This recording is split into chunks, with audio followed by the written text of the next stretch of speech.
सकती है देश पर, तो क्या योगी जी जो है 25 साल राज नहीं कर सकते? वाले का मुलायम सिंह ने किया था, ये सबको पता है। उसके लिए वहां मक्का से इमाम साहब आ रहे हैं जो मस्जिद में नमाज अदा करते हैं। हजारों कार सेवक, हजारों देश के युवा नौजवान साथी हमारे मारे गए थे। गलत है, ये गलत है कि ब्राह्मणों को फायदा होगा। ब्राह्मणों को क्या फायदा होगा इससे? मस्जिद भी अयोध्या में बनाई जा रही है, ये भी तो आपको पता होगा। क्या मस्जिद नहीं बनाई जा रही है? लगातार हम साथ करें मन की बात, यही एक उद्देश्य है हमारा। 22 जनवरी को जो राम मंदिर बन गया है और उसका भव्य स्वागत होना है। कितनी खुशी की बात है हमारे प्रदेश और देश की। ये हमारे देश और प्रदेश के लिए बहुत खुशी की बात है। मोदी जी ने बहुत अच्छा काम किया है। तो 500 सालों से ये मामला लटका पड़ा था जो है, उसके हिसाब से देश का हर नागरिक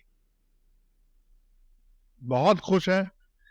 और इस तरह के कार्यक्रम जो है समय समय पर, जिस तरह से 22 जनवरी को हो रहा है, इस तरह के कार्यक्रम समय समय पर होते रहना चाहिए देश में। जब आप ऐसी बात सुनते हैं कि भैया ये इस पे राम मंदिर बनेगा तो ब्राह्मणों को ही फायदा होगा, तब कैसा? नहीं, ये गलत है। ये गलत है कि ब्राह्मणों को फायदा होगा। ब्राह्मणों को क्या फायदा होगा इससे, मंदिर बनने से? मंदिर केवल ब्राह्मण थोड़ा नहीं जाता है। मंदिर तो चाहे ब्राह्मण हो, चाहे दलित हो, चाहे ठाकुर हो, चाहे कोई भी पिछड़ी जाति हो, सभी जाते हैं मंदिर। मंदिर जो है धर्म के लिए आदमी पूजा किए जाता है, उसमें ब्राह्मणों का कोई मतलब प्रभुता नहीं होनी चाहिए, ना है। और ना ही इसमें ब्राह्मणों का कोई फायदा है। कि राम मंदिर में जो खर्च है वो 900 करोड़ से ऊपर खर्च हो चुका है। तो लोग कहते हैं कि भैया इतना अगर हॉस्पिटल, कॉलेज और कोई कंपनी सेट कर देते या फिर गरीबों के लिए कुछ कर देते तो प्रदेश का ज़्यादा भला होता। देखिए, प्रदेश में जो काम होना है वो हो रहा है, विकास बराबर हो रहा है। और 900 करोड़ रुपए राम मंदिर के लिए खर्च हो चुका है। इसके लिए हमारे देश के लोगों ने बलिदान दिए हैं। इसमें लोगों की आस्था जुड़ी हुई है, हिंदू धर्म की आस्था जुड़ी हुई है बराबर। तो इसलिए जो है विकास तो देखिए बराबर हो रहा है। स्कूल कॉलेज बनेंगे और बन रहे हैं और बनेंगे। विकास में कोई कमी नहीं है। जितना विकास इधर जो है 2014 के बाद से लेके अपने देश में हुआ, इतना विकास कभी नहीं हुआ। अब हम ये बताइए, ये कैसे आप समझाएँगे कि अखिलेश यादव ने एक कमेंट करा है कि ये 22 जनवरी नहीं, उनके लिए 26 जनवरी ज़्यादा महत्वपूर्ण है। ये 26 जनवरी एक हमारे देश का जो है गणतंत्र दिवस है। ये आज से नहीं, ये सन 1948 के बाद से बराबर मनाया जा रहा है। लेकिन ये जो इंतजार जो 500 सालों का है, ये 500 सालों का जो इंतजार है, ये हमारे देश के लिए बहुत बड़ी बात है। मोदी जी ने जो काम किया है, ये बहुत बड़ी बात है। ये मंदिर, राम मंदिर जो बन गया है, देखिए खाली राम मंदिर की बात नहीं है। जो राम मंदिर बन गया उसके लिए जो है त्योहार हम लोग मना रहे हैं 22 जनवरी को। मस्जिद भी अयोध्या में बनाई जा रही है, ये भी तो आपको पता होगा। क्या मस्जिद नहीं बनाई जा रही है?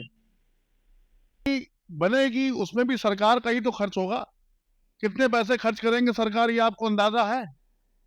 कितने करोड़ रुपए, कितने 100 करोड़ रुपए खर्च हो रहे हैं मस्जिद बनने में, अंदाजा है? ये बातें नहीं बताई जाती। ये बातें कोई नहीं बताता है। और ये उसके लिए वहां मक्का से इमाम साहब आ रहे हैं जो मस्जिद में नमाज अदा करते हैं। जिस तरीके से मंदिर की प्राण प्रतिष्ठा में देश के अलग अलग, काशी से और जगहों से जो है, बनारस से, काशी से, उज्जैन से लोग, पुजारी जी लोग पूजा करने आ रहे हैं प्राण प्रतिष्ठा की, उसी तरह से मस्जिद में मक्का से इमाम साहब आएंगे पूजा करने, नमाज करने। को देखा जाए, एक ही चीज़ को ना देख। तो देखा जाए नहीं, दोनों पक्षों को देखा गया है। दोनों पक्षों को देखते हुए ही जो है उनको मस्जिद के लिए जमीन दी गई अलग से। सर, भावना किसी के साथ खिलवाड़ नहीं करा गया है। भावना संग कोई खिलवाड़ नहीं हुआ। जो भी हुआ बहुत अच्छा हुआ, अच्छा हो रहा है और आगे भी अच्छा होगा। एक सवाल आपसे कि मुलायम सिंह का दौर वो जब बाबरी मस्जिद गिरी थी, गोली चली थी हिंदू भक्त पे, आज का दौर जब वो बन गया, जो हमारे 500 साल का संघर्ष जो हमारे भगवान राम ने करा, 500 वो समय और आज का समय कितना बदलाव? देखिए, बदलाव तो है ही। बाबरी मस्जिद जब गिरी थी, जब गोली चली थी, देखो बाबरी मस्जिद तो गिरी थी, उसमें मैं ये कहूंगा उसमें वो गलत नहीं था, वो सही था। क्योंकि वहां पहले पहले से ही रामलला जी की जगह थी वो। किसी की जगह पर अगर हम आपके मकान पर अभी कब्जा करके अपना मकान बना देंगे तो क्या आप हमारा मकान गिराओगे नहीं? क्या गिराओगे ना? अरे आप नहीं गिराओगे, आपके चाचा चाचा ताऊ गिराएंगे, आपके भाई भतीजे गिराएंगे। आपकी जगह पे कब्जा करके अगर हम मकान बनाएंगे तो उसी तरीके से हमारे देश के जो है जो नौजवान थे, जो कार सेवक थे उस समय, उन्होंने बाबरी मस्जिद गिराने का काम किया और जो किया वो बिल्कुल सही किया। गोली चलवाने का? गोली चलवाने का मुलायम सिंह ने किया था, ये सबको पता है। ये गलत हुआ था, ये गलत हुआ था। ये एक जब भी मैं कार्यकाल याद करा जाएगा तो इस चीज़ को ज़रूर याद। इस चीज को जरूर याद किया जाएगा, ये बात बिल्कुल सही है। इस चीज को जरूर याद किया जाए, जब भी मुलायम सिंह जी का कार्यकाल याद किया जाएगा तो ये एक उनके काले पन्ने का एक इतिहास है, इसको काले अक्षरों में ही लिखा जाएगा। हजारों कार सेवक, हजारों देश के युवा नौजवान साथी हमारे मारे गए थे। कितना संघर्ष उन्होंने किया राम मंदिर को बनाने के लिए, रामलला को अपनी जगह पर बैठाने के लिए, ये देश का हर व्यक्ति जानता है।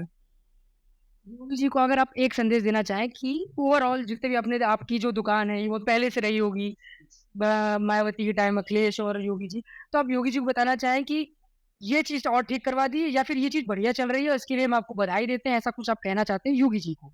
योगी जी ने जो कुछ किया महिलाओं की सुरक्षा के लिए, देश के विकास के लिए, अपराध देखिए बिल्कुल नहीं है हमारे प्रदेश में, अपराध मुक्त है, विकास में कोई कमी नहीं है, विकास बहुत अच्छे से हो रहा है, सारे काम अच्छे हो रहे हैं।